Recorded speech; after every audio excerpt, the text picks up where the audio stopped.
Tebi, Kriste Bože, kralju slave vječite. Gospodin s vama. I s duhom Tvojim. Čitanje Svetog Evanđelja po Marku. Slava Tebi, Gospodine. U ono vrijeme pristupi Isusu jedan od pismoznanaca i upita ga: koja je zapovijed prva od sviju? Isus odgovori: prva je: slušaj Izraele, Gospodin Bog naš Gospodin je jedini. Zato ljubi Gospodina Boga svojega iz svega srca svojega, iz sve duše svoje, iz svega uma svojega i sve snage svoje. Druga je: ljubi svoga bližnjega kao sebe samoga. Nema druge zapovjedi veći od tih. Na to će mu pismoznanac: dobro učitelju, po istini si kazao, on je jedini, nema drugoga osim njega. Njega ljubiti iz svega srca, iz svega razuma i sve snage i ljubiti bližnjega kao sebe samoga više je nego sve paljenice i žrtve. Kad Isus vidje kako je pametno odgovorio, reče mu: nisi daleko od kraljevstva Božijega. I nitko se više nije usuđivao pitati ga. Riječ Gospodnja. Slava Tebi, Kriste.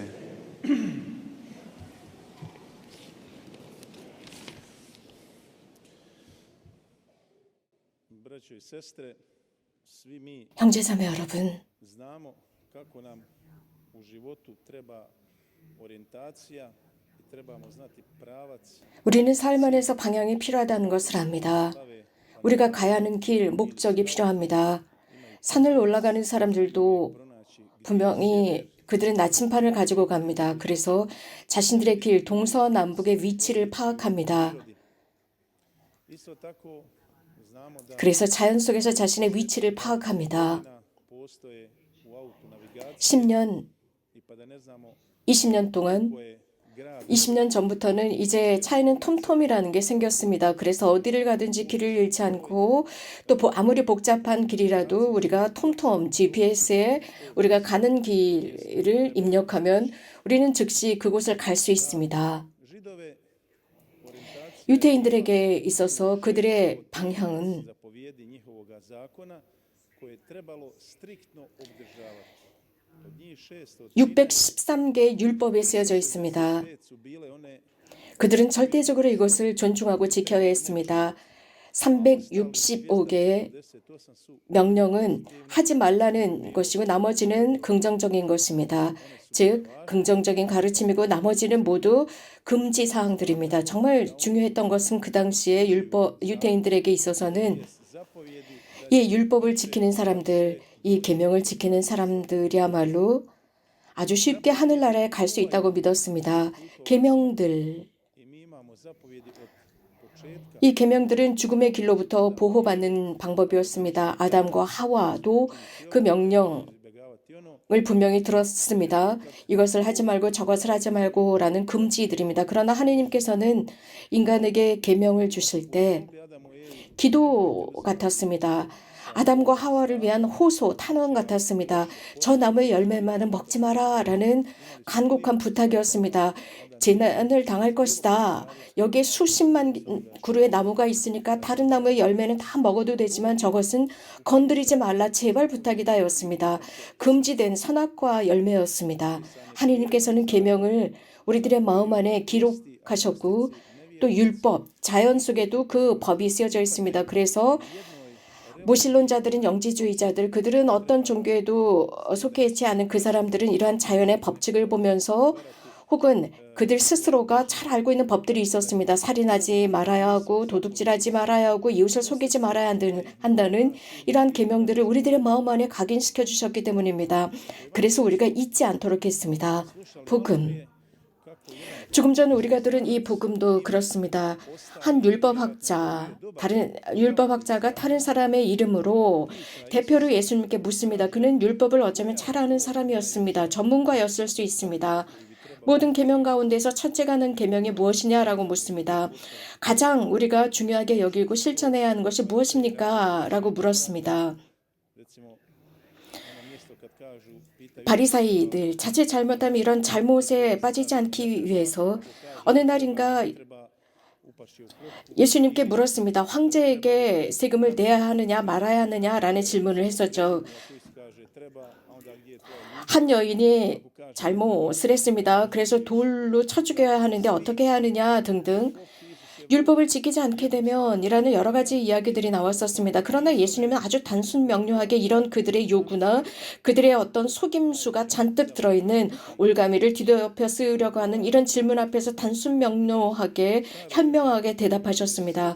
오늘도 마찬가지입니다. 구약 성경을 언급하십니다. 이스라엘아 들어라.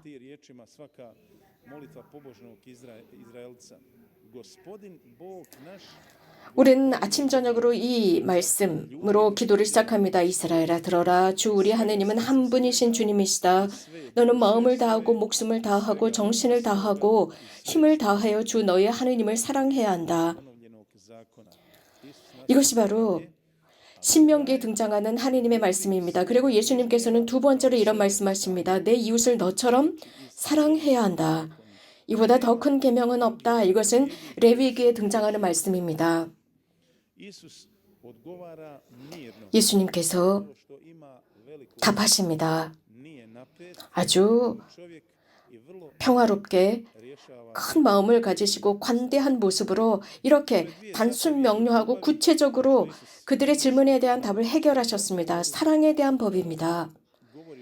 예수님께서는 당신께서 하시는 이 답 속에 두 가지 아주 유명하고 중요한 명령이 있습니다. 즉 사랑입니다.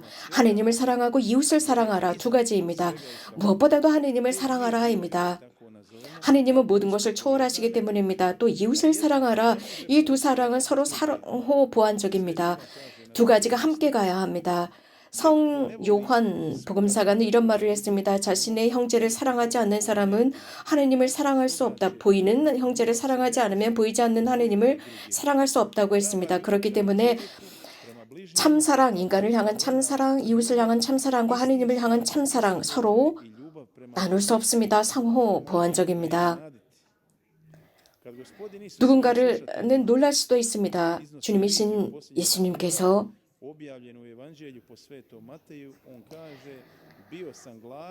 마테오 복음에 쓰여진 마지막 심판에 관해서 이런 말씀을 하셨습니다. 내가 배고플 때 먹을 것을 주었고 목이 마를 때 마실 것을 주었으며 내가 이방인이었을 때 나를 방문하고 내가 아플 때 너희들이 방문해 주었고 감옥에 있을 때 나를 찾아와 주었다. 사랑, 하느님을 향한 사랑과 이웃을 향한 사랑, 하느님을 향한 사랑 서로가 서로를 보완해주고 있습니다. 예수님은 구체적인 분이십니다. 하느님을 완전하게 사랑해야 합니다. 100% 사랑해야 합니다.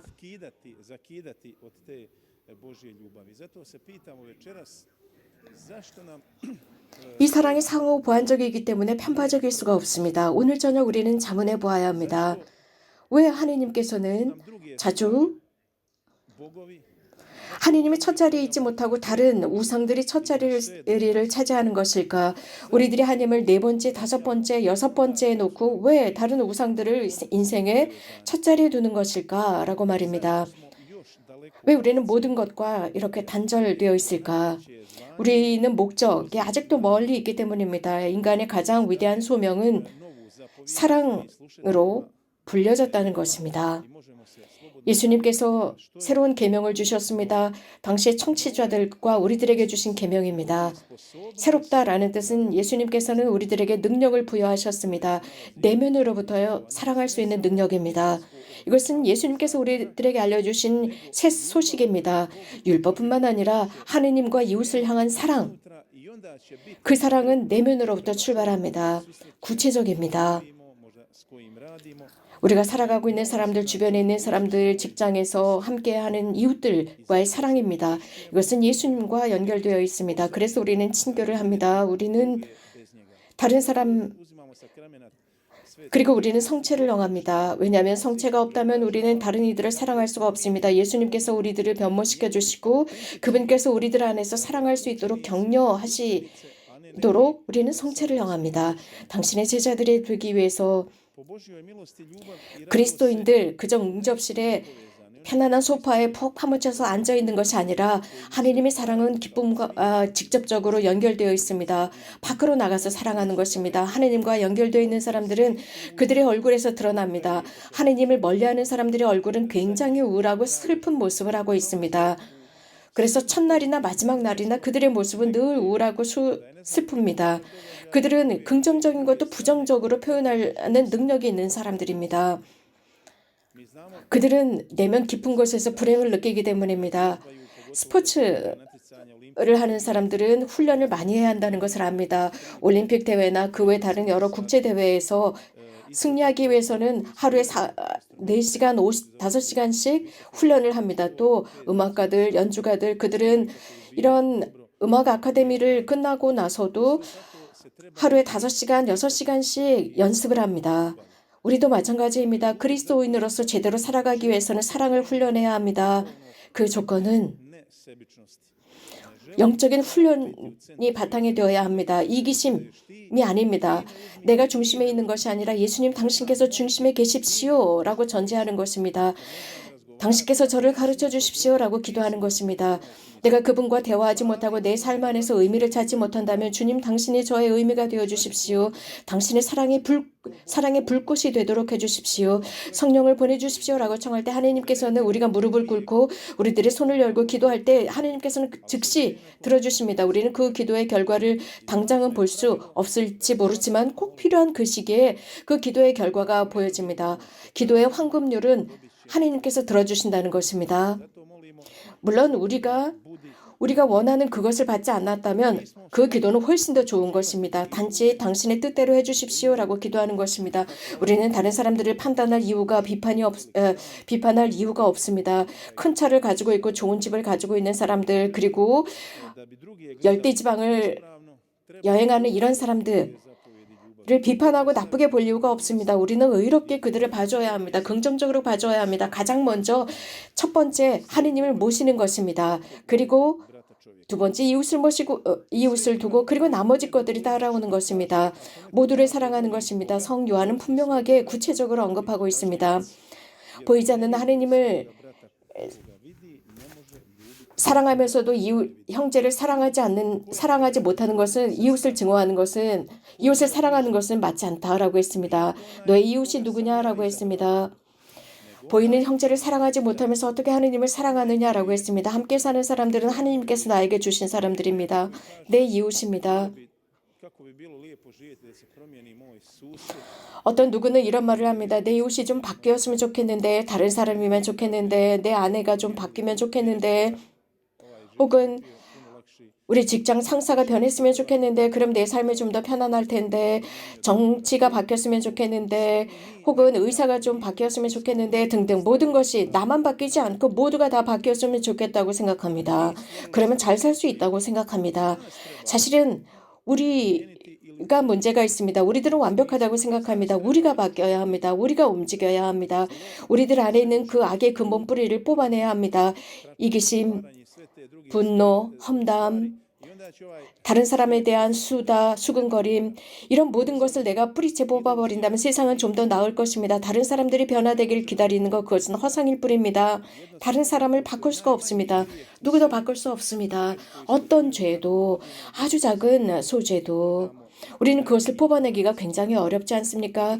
그래서 우리는 아주 조금씩 개미가 걷는 것처럼 아주 조금씩 걸어가는 것입니다. 하느님께서 그렇게 해주십니다. 우리들의 시간을 그분께서 지정하시고 그분께서 이끌어 가십니다. 성인들도 그렇습니다. 역사 속에서 캘커타의 마더 데레사 아시시의 프란치스코 성인, 아우스팅 성인 이런 분들을 통해서 사람들의 마음을 하느님께서 건드셨습니다. 5살 먹은 아이에게 물었습니다. 마르코야, 너는 우리 구원자를 사랑하니? 그럼요. 라고 본당 신문께 대답했습니다. 사랑하니? 있는 힘을 다해서 사랑하니? 라고 물었습니다. 그러자 그 5살 먹은 마르코는 아니요. 왜냐하면 제 마음은 너무나 작기 때문이죠. 저는 사랑합니다. 저의 모든 마음과 저는 그분의 모든 마음으로 사랑해요. 라고 했답니다. 이 아이는 그 하느님의 위대하심조차도 그 진리의 위대함조차도 깨닫지 못했지만 이런 식으로 대답을 했습니다. 모든 성인들과 천사들, 모든 우주를 다 끌어안을 수는 없습니다. 많은 사람은 완벽하게 그분께서 우리를 사랑하신 것처럼, 즉 그가 하느님을 사랑한 것처럼 그렇게 사랑하지는 못했습니다. 오늘 저녁 우리가 배워야 하는 것은 다른 사람들과 함께 사는 법을 배우는 것입니다. 여기에서 바른 방법은 다른 사람을 하느님의 눈, 예수님의 눈으로 보는 것입니다. 그리고 우리 자신을 하느님의 눈으로 보는 것입니다. 우리 자신을 볼 때 우리가 거울 앞에 서서 나를 보는 것처럼 보는 것이 아니라 하느님의 눈으로 나를 보는 것입니다. 만약에 내가 거울을 보듯 나를 바라보고 있다면 그것은 잘못된 것입니다. 프란치스코 교황님께서는 세 가지 특징에 관해서 말씀하십니다.